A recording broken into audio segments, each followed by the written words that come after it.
अस्सलाम वालेकुम dear student. Organic chemistry का लेक्चर नंबर 8। लास्ट लेक्चर के अंदर हम लोगों ने डाइपोल मोमेंट को डिस्कस किया, उसके रेलिवेंट जितने भी क्वेश्चन थे उसको हमने डिस्कस किया है। आज इस लेक्चर के अंदर हम लोकलाइज्ड और डीलोकलाइज्ड केमिकल बॉन्डिंग के बारे में क्या करेंगे, डिस्कस करेंगे। इसके बारे में जितनी भी आपकी कन्फ्यूजन है वो हम सारे के सारे क्या करेंगे, यहाँ पर क्लियर करेंगे। लोकलाइज्ड और डीलोकलाइज्ड केमिकल बॉन्डिंग में सबसे पहले हम लोग पढ़ेंगे लोकलाइज्ड को। लोकलाइज्ड जो हमारे पास नेम से पता चल रहा है कि लोकलाइज्ड का मतलब होता है फिक्स, मतलब एक जगह पर वो फिक्स हो गया है। तो अगर हमारे पास कोई ऐसा बॉन्ड है, जैसे फॉर एग्जांपल यहाँ पर कार्बन कार्बन है, या कोई भी हमारे पास ए और बी कोई मॉलिक्यूल है, इनके दरमियान अगर हमारे पास ये वाले जो इलेक्ट्रॉन्स हैं ये फिक्स्ड हैं, ये अब यहाँ से आगे कहीं मूव नहीं कर रहे, तो हम कहेंगे कि ये वाला जो हमारे पास बॉन्ड है ये लोकलाइज्ड बॉन्ड है। ये क्या है जी? लोकलाइज्ड बॉन्ड है। या आप यूँ कह सकते हैं कि हमारे पास ऐसे वाला तमाम के तमाम केमिकल बॉन्ड जिसमें जो बॉन्डिंग इलेक्ट्रॉन्स होते हैं वो शेड होते हैं बिटवीन टू हमारे पास न्यूक्लियाई। ऐसे सिर्फ और सिर्फ दो न्यूक्लियाई के अंदर वो शेयर हो सकते हैं, या दो न्यूक्लियाई के अंदर वो फिक्स होते हैं। ऐसे तमाम के तमाम हमारे पास जो बॉन्ड होते हैं उनको हम केमिकल बॉन्ड बोलते हैं। या आप कह सकते हैं कि वो तमाम के तमाम हमारे पास बॉन्ड या हमारे पास वो तमाम के तमाम मॉलिक्यूल जिनमें हमारे पास इलेक्ट्रॉन जो होते हैं वो उनकी जो इलेक्ट्रॉन की डेंसिटी है वो बिटवीन टू न्यूक्लियाई के अंदर एग्जिस्ट करती है, इससे ज़्यादा एग्जिस्ट नहीं कर सकती, यानी इससे आगे मूव नहीं कर सकती। ऐसे तमाम के तमाम हमारे पास जो बॉन्ड होते हैं उनको हम केमिकल बॉन्ड बोलते हैं, लोकलाइज्ड केमिकल बॉन्ड बोलते हैं। यहाँ पर मैंने डेफिनेशन की है, a covalent bond in which the electron density, यानी इलेक्ट्रॉन की जो डेंसिटी है is concentrated between only two nuclei of combining atom. ऐसे तमाम के तमाम जो हमारे पास बॉन्डिंग होगी उसको हम केमिकल बॉन्ड बोलेंगे, और इन वाले इलेक्ट्रॉन्स को हम बोलेंगे लोकलाइज्ड इलेक्ट्रॉन। होप सो कि ये समझ आ गया आपको। या सिंपलेस्ट डेफिनेशन, बॉन्डिंग इलेक्ट्रॉन्स अगर हमारे पास bonding electron are share between two nuclei, ऐसे वाले को हम लोग क्या बोलते हैं जी? लोकलाइज्ड बॉन्ड बोलते हैं। फॉर एग्जाम्पल ये हमारे पास मैंने इथेन एक लिया है, इस तरह प्रोपेन, या मैंने इथीन लिया है, यहाँ पर एक सिग्मा बॉन्ड है और एक हमारे पास क्या है? पाई बॉन्ड है, क्योंकि कार्बन कार्बन जब डबल बॉन्ड होता है उसमें एक सिग्मा और एक पाई बॉन्ड होता है। अब इसके पास पाई इलेक्ट्रॉन भी आगे मूव नहीं कर रहा है, इसका मतलब ये इसकी जो इलेक्ट्रॉन की डेंसिटी है बिटवीन टू एटम के दरमियान मौजूद है, न्यूक्लियाई के दरमियान, इसलिए हम इसको भी लोकलाइज बोल रहे हैं। यहाँ पर भी कार्बन कार्बन ट्रिपल बॉन्ड, इसमें एक सिग्मा है और इसमें टू पाई इलेक्ट्रॉन्स हैं, और यहाँ पर भी ये पाई इलेक्ट्रॉन्स को जो इलेक्ट्रॉन की डेंसिटी है बिटवीन टू न्यूक्लियाई के अंदर एग्जिस्ट कर रही है, इस वजह से भी इसको हम क्या बोल रहे हैं? लोकलाइज बोल रहे हैं। लोकलाइज्ड हमारे पास जो केमिकल बॉन्ड होते हैं उनकी हमारे पास सिर्फ और सिर्फ एक ही लीवर स्ट्रक्चर से हम उनको ड्रा कर सकते हैं, यानी कि मोर देन उनकी हमारे पास सिर्फ और सिर्फ वन स्ट्रक्चर होती है, इससे ज़्यादा स्ट्रक्चर हमारे पास उसकी नहीं बन सकती, क्योंकि इलेक्ट्रॉन ने मूव ही नहीं करना, इलेक्ट्रॉन फिक्स हैं, तो इस वजह से उसकी स्ट्रक्चर भी क्या रहती है? वही रहती है। तो fully describe only by one liver structure, इसमें एक पॉइंट ये है। अब अगर वो हमारे पास उसकी एक ही स्ट्रक्चर है तो एक ही स्ट्रक्चर होने की वजह से हम लोग इजीली उसकी बॉन्ड लेंथ, उसकी बॉन्ड एनर्जी क्या है, हीट ऑफ एटमाइजेशन क्या है, इस तरह की जितनी भी हमारे पास उससे इंफॉर्मेशन है वो हम लोग क्या कर सकते हैं? कैलकुलेट कर सकते हैं। फॉर एग्जांपल एक मैंने यहाँ पर एग्जांपल लिया 1,4 पेंटाडाइन। 1,4 पेंटाडाइन में अगर आप देखें तो यहाँ पर डबल बॉन्ड है, फिर उसके बाद सिंगल बॉन्ड है, उसके बाद फिर सिंगल बॉन्ड है, उसके बाद क्या है? डबल बॉन्ड है। तो ये हमारे पास एक एग्जांपल है, इसमें अगर हम नंबरिंग दें तो 1, 2, 3 और 4 और 5, तो 1 पोजीशन पे डबल बॉन्ड है और 4 पोजीशन पे डबल बॉन्ड है, तो 1, 4 और इसमें क्या है? 5 है, तो 5 पेंटा और डाइन, दो हमारे पास डबल बॉन्ड, इसलिए हम इसको बोल रहे हैं डाइन बोल रहे हैं। इसको मैंने जब ओपन करके लिखा तो इसमें एक कार्बन के साथ दो हाइड्रोजन है, यहाँ पर डबल बॉन्ड है, यहाँ पर इस तरह हमारे पास। अगर इसमें देखें तो हमारे पास कार्बन कार्बन के दरमियान, यानी कि मैंने बताया कि अगर हमारे पास लोकलाइज्ड में हम लोग बॉन्ड एनर्जी, बॉन्ड लेंथ और हम इन सारी वैल्यू को हम कैलकुलेट कर सकते हैं। इसका मतलब है अगर हम इस वाले मॉलिक्यूल के हीट ऑफ एटमाइजेशन कैलकुलेट करना चाहते हैं तो you can calculate bye bond energy. जब बॉन्ड एनर्जी सारे को हम सम कर लेते हैं तो हमारे पास क्या आ जाता है? हीट ऑफ एटमाइजेशन आ जाती है। इस तरह अगर हम हीट ऑफ एटमाइजेशन को नंबर ऑफ बॉन्ड पे डिवाइड कर दें तो हमारे पास टोटल उसकी या उसकी एवरेज बॉन्ड एनर्जी आ जाती है। ये हमने लास्ट टाइम डिस्कस किया था। तो यहाँ पर हमारे पास देखें अगर हम कार्बन कार्बन यानी जो हमारे पास डबल बॉन्ड है वो कितनी है? एक ये है और एक ये है, तो इसका मतलब है 2 कार्बन कार्बन डबल बॉन्ड है, तो उनकी जो एनर्जी है, एक कार्बन कार्बन डबल बॉन्ड की एनर्जी होती है 630, तो 2 की कितनी होगी हमारे पास? 1260 किलो जॉल पर मोल। इस तरह अगर हम कार्बन हाइड्रोजन कार्बन कार्बन के दरमियान सिंगल बॉन्ड देखें तो वो भी कितने हैं? एक ये वाला है और एक ये वाला है, तो ये भी कार्बन कार्बन के दरमियान सिंगल बॉन्ड है और ये भी कार्बन कार्बन के दरमियान सिंगल बॉन्ड है, तो 2 carbon carbon single bond exist करते हैं। और इसकी जो हमारे पास एक कार्बन कार्बन की जो बॉन्ड एनर्जी वो 345 होती है, तो टोटल हमारे पास कितनी होगी 690 किलो जूल पर मोल होगी। अगर हम total number of carbon hydrogen bond देखें तो इसमें 1 2 3 4 5 6 7 और 8 हमारे पास कार्बन हाइड्रोजन बॉन्ड एग्जिस्ट कर रहे हैं। तो उनकी हर एक कार्बन हाइड्रोजन की बॉन्ड हमने एनर्जी निकाली थी, वो हमारे पास 415 होती है। उनको हम जब हमने मल्टीप्लाई किया तो हमारे पास 3320 यानी कि 3320 हमारे पास क्या आया जी किलो जूल पर मोल एनर्जी इसकी आई है। इन सारों को हमने जब सब किया तो हमारे पास ये वाला इसका आंसर है। This is the heat of atomization, जो हम लोगों ने यहाँ पर क्या कर दी है कैलकुलेट की है बाई बॉन्ड एनर्जी। तो अगर आपको बॉन्ड एनर्जी पता होती है तो आप हीट ऑफ एटमाइजेशन इससे क्या कर सकते हैं कैलकुलेट कर सकते हैं। जब इस वैल्यू को जो हमने यहाँ पर निकाली इसको हमने एक्सपेरिमेंटल वैल्यू के साथ कंपेयर किया तो वो हमारे पास यही वैल्यू होती है। इसका मतलब ये है कि ये इसने हमें कैलकुलेटेड और एक्सपेरिमेंटल हमारे पास इक्वल आ गई है। इसका मतलब ये है कि ये जो स्ट्रक्चर है ये एक ही स्ट्रक्चर जो है ये हमारे पास इस मॉलिक्यूल की 1,4 पेंटाडाइन की एग्जिस्ट करती है, इससे ज़्यादा कोई एग्जिस्ट नहीं करती। फिर हमने जब कार्बन कार्बन के दरमियान जो डबल बॉन्ड है इसकी बॉन्ड लेंथ देखी, कार्बन कार्बन के दरमियान जो सिंगल बॉन्ड इनके दरमियान की बॉन्ड लेंथ देखी, हमने कार्बन हाइड्रोजन के दरमियान की बॉन्ड लेंथ देखी, तो जो हम इससे एक्सपेक्ट कर रहे थे वही हमारे पास बॉन्ड एनर्जी आई। तो इसका मतलब ये है कि जो लोकलाइज्ड केमिकल बॉन्ड होते हैं उनमें हम लोग रेट ऑफ एटमाइजेशन, उनकी जो हमारे पास बॉन्ड एनर्जी बॉन्ड लेंथ हम लोग कैलकुलेट कर सकते हैं, क्योंकि उनकी एक ही स्ट्रक्चर होती है जो कि यहाँ पर उसके दरमियान एग्जिस्ट करती है, इससे ज़्यादा एग्जिस्ट नहीं करती। हम लोगों के पास यानी कि इससे हम तमाम की तमाम इन्फॉर्मेशन जो है वो हम इससे गेट कर सकते हैं।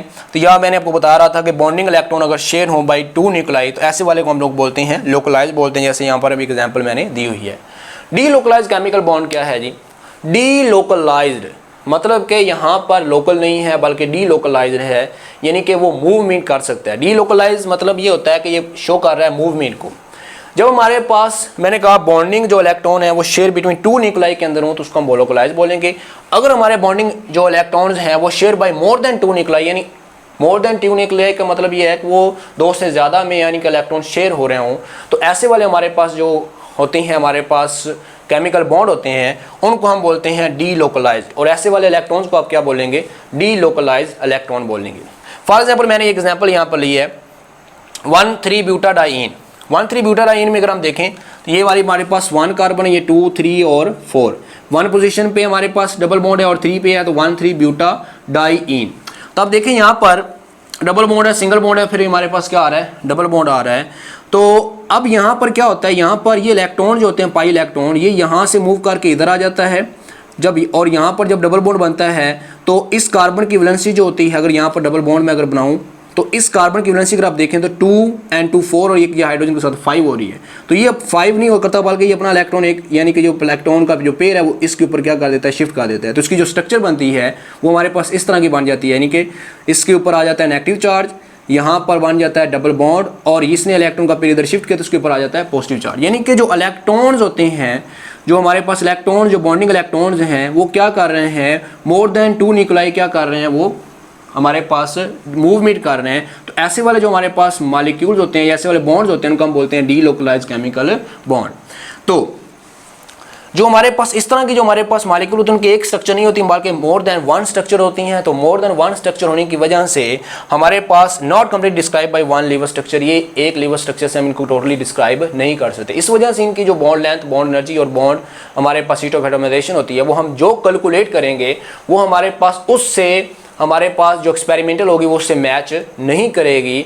तो इसका मतलब ये हुआ कि डी लोकलाइजेशन के अंदर हम लोग जो एक क्योंकि लीवर स्ट्रक्चर उसको एक्सप्लेन नहीं कर रही होती, हम लोग इसमें जो होता है जो लोकलाइज में जो lever structure 1 liver structure exist करती है, इसके अंदर more than 1 liver structure exist करती हैं। इसमें बॉन्ड लेंथ बॉन्ड एनर्जी हम लोग लोकलाइज में फाइंड कर सकते हैं, इसमें हम लोग जो है वो फाइंड नहीं कर सकते। कैलकुलेट करें तो उसकी जो वैल्यू होगी वो एक्सपेरिमेंटल से जो है वो मैच नहीं करेगी। जितनी ज़्यादा एक बात याद रखिएगा, जितनी ज़्यादा डीलोकलाइजेशन होगी किसी भी मॉलिक्यूल में, यानी कि जितनी उसकी स्ट्रक्चर ज़्यादा बनेगी उतनी हमारे पास उसमें क्या होगी? स्टेबिलिटी ज़्यादा होगी। इस बात को हमें इस लेक्चर के एंड तक जो है वो बड़ी अच्छी तरीके से समझ आ जाएगी। अब आपने देखा कि यहाँ पर डबल बॉन्ड था, सिंगल बॉन्ड था, सिंगल बॉन्ड था और यहाँ पर डबल बॉन्ड था और यहाँ पर double bond single bond double bond है। तो कैसे में पता चलेगा विच मॉलिक्यूल जो है वो लोकलाइज शो करेंगे और विच मॉलिक्यूल जो है वो डी लोकलाइजेशन शो करेंगे? इसके लिए हम लोग जो है इसकी क्लासिफिकेशन देखते हैं या कॉन्जुगेशन को देखते हैं, फिर हमें इस बात की क्लियर समझ आ जाएगी कि which molecule show delocalisation. जी, तो हम लोकलाइज और डी लोकलाइज जो है केमिकल बॉन्ड को डिस्कस कर रहे हैं।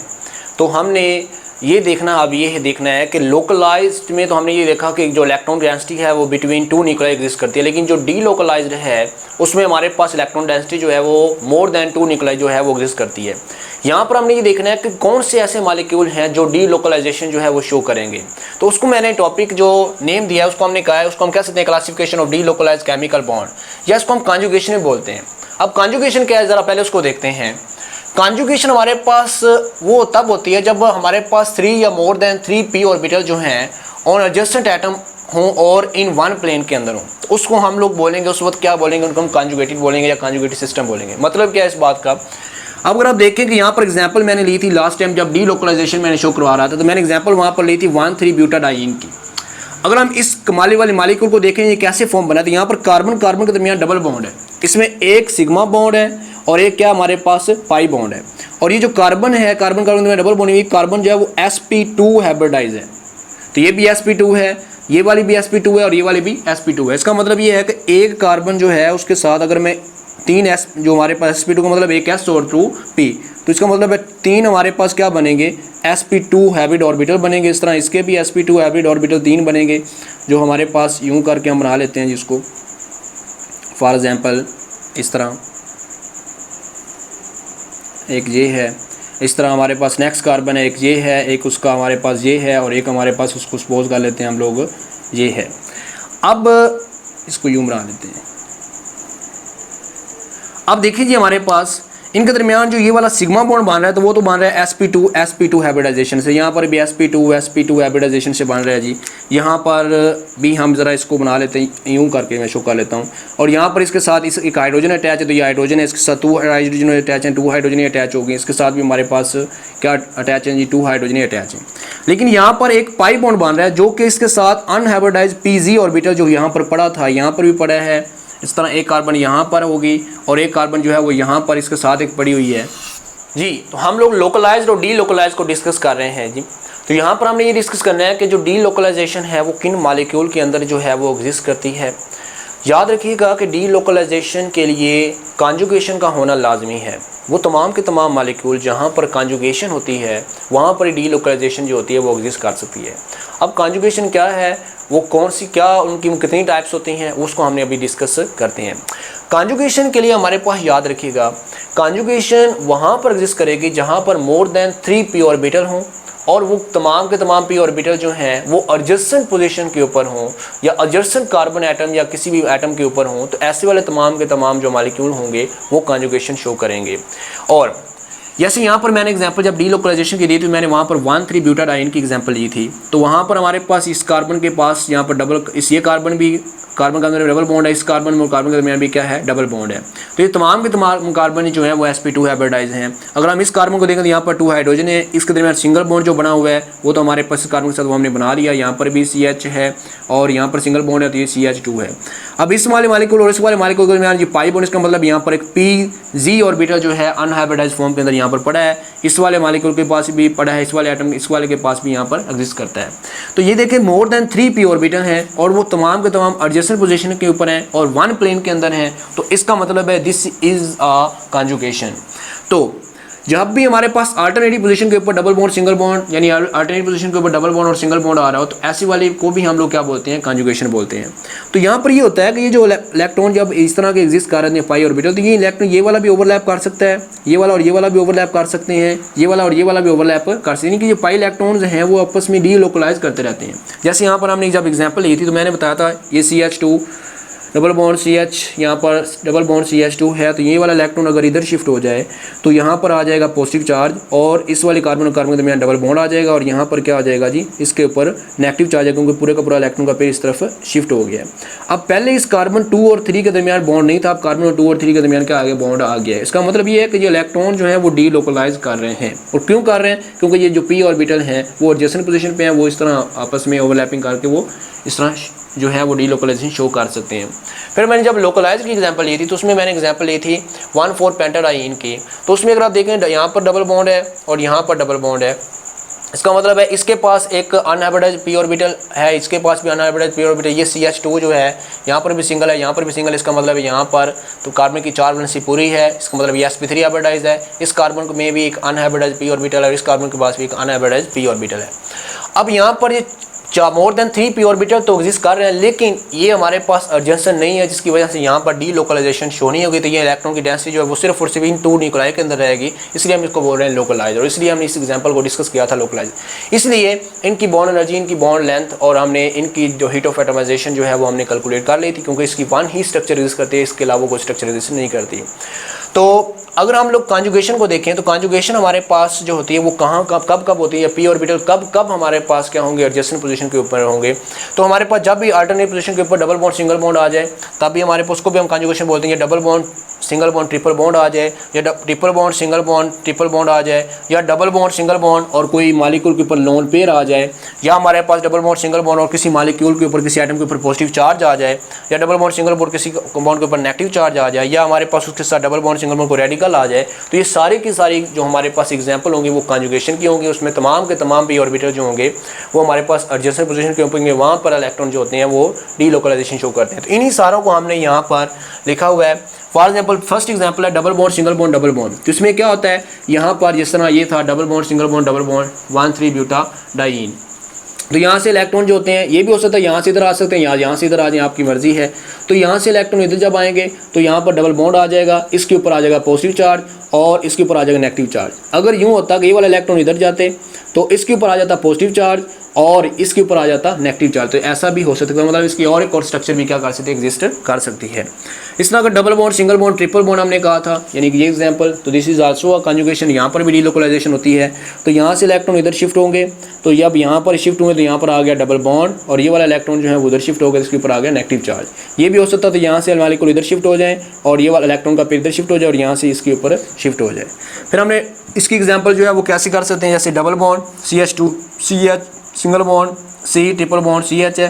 तो ये वाला हमारे पास इलेक्ट्रॉन का पेयर इधर शिफ्ट हुआ है, इस कार्बन और इस कार्बन के दरमियान डबल बॉन्ड आया है, इस कार्बन ने पूरा इलेक्ट्रॉन पेयर दे दिया, इसके ऊपर पॉजिटिव चार्ज आ गया और यहाँ से ये इस तरह शिफ्ट हो गया तो इसके ऊपर क्या आ गया, नेगेटिव चार्ज आ गया। तो ये एग्जांपल जो है वो इसकी हम लोग जो है वो हम लोग कर सकते हैं।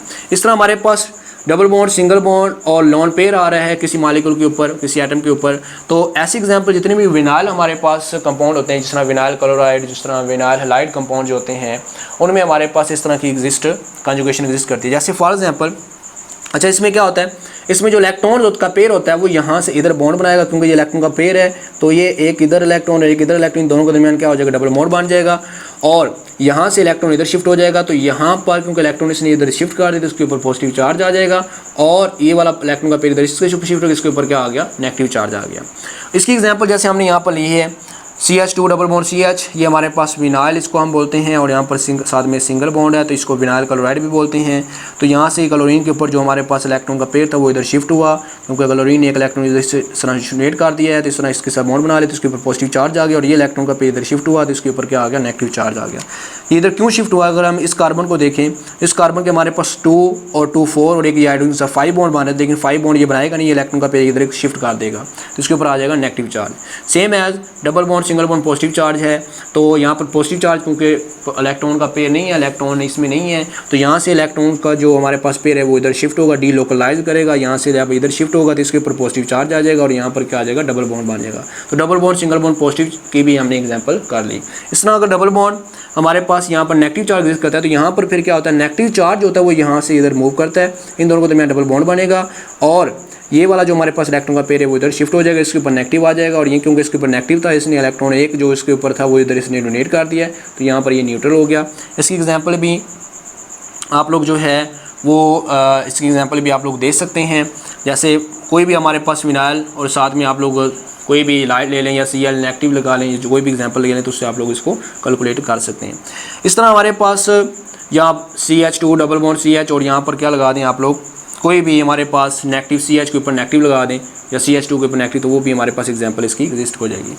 इस तरह हमारे पास डबल बॉन्ड सिंगल बॉन्ड और हमारे पास अगर रेडिकल है तो रेडिकल में क्या होता है, यानी एक इलेक्ट्रॉन का एक हमारे पास इलेक्ट्रॉन एक है तो इसको हम लोग यानी ये इलेक्ट्रॉन का जो हमारे पास इधर आएगा और यहाँ से एक इलेक्ट्रॉन जो है वो इधर, तो ये यानी होमोलिटिक क्लीवेज होगी इस बारे हमारे पास इलेक्ट्रॉन्स की। तो यानी इस वाले बॉन्ड की, तो यहाँ से इलेक्ट्रॉन एक इधर आया और यहाँ से एक इधर आया, इन दोनों के दरमियान ये बन गया एक बॉन्ड, और ये वाला इलेक्ट्रॉन का फिर इसके ऊपर आ गया, तो यहाँ पर इसके ऊपर ये रेडिकल बन गया, ये बी और इस एक्स के दरमियान क्या बन गया, डबल बॉन्ड बन गया। तो this is also a conjugation.